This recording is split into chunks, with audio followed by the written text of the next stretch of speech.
Hello നമസ്കാരം കൂട്ടുകാരെ. നമ്മൾ ഇന്ന് നോക്കാനായിട്ട് പോകുന്നത് ഫിസിക്സിലെ കുറച്ച് PYQs ആണ്. മുൻ വർഷങ്ങളിൽ ചോദിച്ചിട്ടുള്ള ചോദ്യങ്ങളും ഉത്തരങ്ങളും നോക്കാം. സൗരോർജം പാരമ്പര്യേതര ഊർജ സ്രോതസ്സിന് ഉദാഹരണമാണ്. ശരിയോ തെറ്റോ? സൗരോർജം പാരമ്പര്യേതര ഊർജ സ്രോതസ്സിന് ഉദാഹരണമാണ്. ആണോ? സൗരോർജം പാരമ്പര്യേതര ഊർജ സ്രോതസ്സാണ് അല്ലേ. പാരമ്പര്യമായി കിട്ടുന്നത് ഏതൊക്കെയാണ്? പെട്രോള്, കൽക്കരി, പ്രകൃതിവാതകം പോലുള്ള ഉൽപ്പന്നങ്ങളാണ് എന്ത്?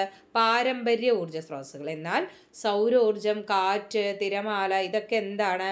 പാരമ്പര്യേതര ഊർജ സ്രോതസ്സുകളാണ് എന്ന് ഓർത്തു വെക്കുക. അടുത്ത ചോദ്യം, നിശ്ചിത ആകൃതിയും ഭാരവും ഉള്ള അവസ്ഥ ഏത്? നിശ്ചിത ആകൃതിയും ഭാരവും ഉള്ള അവസ്ഥയാണ് ഖരാവസ്ഥ. നോക്കൂ, ഇതിൽ ഓപ്ഷനൊക്കെ തന്നിട്ടായിരുന്നു കേട്ടോ ചോദ്യം ചോദിച്ചിരുന്നത്. അപ്പോൾ നമ്മൾ ഓപ്ഷൻ ഇല്ലാതെയാണ് നമ്മൾ ഇവിടെ ചോദ്യങ്ങൾ കൊണ്ടുവന്നിരിക്കുന്നത്. ഓക്കെ, ഇതെല്ലാം തന്നെ പ്രീവിയസ് ഇയറിൽ ചോദിച്ചതാണ്. എന്നും പറയുന്നത് പോലെയല്ല. നമ്മൾ SCERT പാഠഭാഗങ്ങളൊക്കെ പഠിക്കുമ്പോൾ പറയായിരുന്നു ഇതിൽ എല്ലാം PYQ ആണെന്നൊക്കെ. അതൊക്കെ എല്ലാം പഠിക്കാൻ വേണ്ടിയിട്ടാണ് അങ്ങനെ പറഞ്ഞത്. പക്ഷേ ഈ തന്നിരിക്കുന്ന എല്ലാ ചോദ്യങ്ങളും PYQ തന്നെയാണ്. ഓക്കെ, അപ്പോൾ നിശ്ചിത ആകൃതിയും ഭാരവുമുള്ള അവസ്ഥ ഏതാണ്? ഖരാവസ്ഥയാണ്. ഇടിമിന്നൽ ദ്രവ്യത്തിൻ്റെ ഏത് അവസ്ഥയിലാണ്? ഇടിമിന്നൽ എന്ന് പറയുന്നത് ദ്രവ്യത്തിൻ്റെ ഏത് അവസ്ഥയാണ്? ഏതവസ്ഥയാണ്? പ്ലാസ്മ.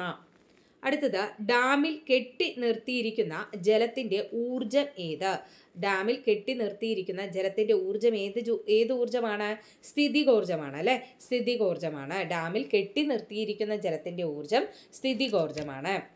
ഒന്നുകൂടെ നോക്കാം. സൗരോർജം പാരമ്പര്യേതര ഊർജ സ്രോതസ്സിന് ഉദാഹരണമാണ്. ശരി. നിശ്ചിത ആകൃതിയും ഭാരവുമുള്ള അവസ്ഥ ഏത്? ഖരാവസ്ഥ. ഇടിമിന്നൽ ദ്രവ്യത്തിൻ്റെ ഏത് അവസ്ഥയിലാണ്? പ്ലാസ്മാവസ്ഥ.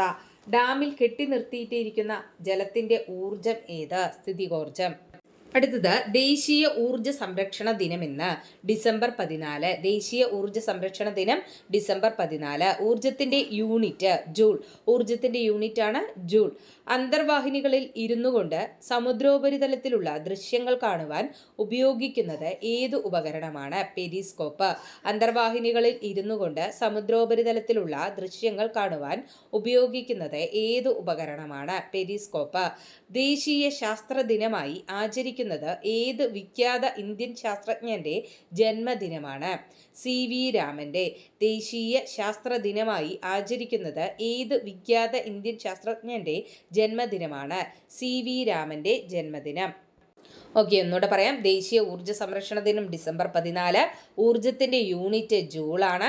അന്തർവാഹിനികളിൽ ഇരുന്നു കൊണ്ട് സമുദ്രോപരിതലത്തിലുള്ള ദൃശ്യങ്ങൾ കാണുവാൻ ഉപയോഗിക്കുന്നത് പെരിസ്കോപ്പാണ്. ദേശീയ ശാസ്ത്ര ദിനമായി ആചരിക്കുന്നത് CV രാമന്റെ ജന്മദിനമാണ്. അടുത്തത്, സൂര്യപ്രകാശം ഘടകവർണ്ണങ്ങളായി വേർതിരിയുന്ന പ്രതിഭാസമാണ് പ്രകീർണനം. സൂര്യപ്രകാശം ഘടകവർണ്ണങ്ങളായി വേർതിരിയുന്ന പ്രതിഭാസം പ്രകീർണനം. അന്തർദേശീയ പ്രകാശവർഷമായി കണക്കാക്കിയ വർഷം 2015. അന്തർദേശീയ പ്രകാശവർഷമായി കണക്കാക്കിയത് 2015. പ്രസിദ്ധ ശാസ്ത്രജ്ഞൻ CV രാമന് നൊബേൽ സമ്മാനം ലഭിച്ചത് ഏത് വിഭാഗത്തിലെ കണ്ടുപിടുത്തത്തിനാണ്? ഭൗതിക ശാസ്ത്രം. പ്രസിദ്ധ ശാസ്ത്രജ്ഞനായ CV രാമന് നൊബേൽ സമ്മാനം ലഭിച്ച മേഖല ഭൗതിക ശാസ്ത്രം. പ്രകാശം പൂർണ്ണമായും കടത്തിവിടുന്ന വസ്തുക്കൾ സുതാര്യ വസ്തുക്കൾ. ഓക്കെ, ഒന്നുകൂടെ നോക്കാം. സൂര്യപ്രകാശം ഘടകവർണ്ണങ്ങളായി വേർതിരിയുന്ന പ്രതിഭാസം പ്രകീർണനം. അന്തർദേശീയ പ്രകാശവർഷം 2015. പ്രസിദ്ധരായ ശാസ്ത്രജ്ഞൻ CV രാമന് നൊബേൽ ലഭിച്ച മേഖല ഭൗതിക ശാസ്ത്രം. പ്രകാശം പൂർണ്ണമായും കടത്തിവിടുന്ന വസ്തുക്കൾ സുതാര്യ വസ്തുക്കൾ. ഗ്ലാസിൽ വെള്ളം പറ്റിപ്പിടിച്ചിരിക്കുന്നതിന് കാരണമായ ബലം അഡ്ഹിഷൻ. ഗ്ലാസിൽ വെള്ളം പറ്റിപ്പിടിച്ചിരിക്കുന്നതിന് കാരണമായ ബലമാണ് അഡ്ഹിഷൻ. ചുവന്ന പ്രകാശവും നീലപ്രകാശവും ചേർന്നുണ്ടാകുന്ന ദ്വിതീയ വർണ്ണം മജന്ത. ചുവന്ന പ്രകാശവും നീലപ്രകാശവും ചേർന്നുണ്ടാകുന്ന ദ്വിതീയ വർണ്ണം മജന്ത. സൂര്യപ്രകാശത്തിലെ ഏത് കിരണങ്ങളാണ് സോളാർ കുക്കർ ചൂടാകാൻ ഉപയോഗിക്കുന്നത്? ഇൻഫ്രാറെഡ്. സൂര്യപ്രകാശത്തിലെ ഏത് കിരണങ്ങളാണ് സോളാർ കുക്കർ ചൂടാകാൻ ഉപയോഗിക്കുന്നത്? ഇൻഫ്രാറെഡ്.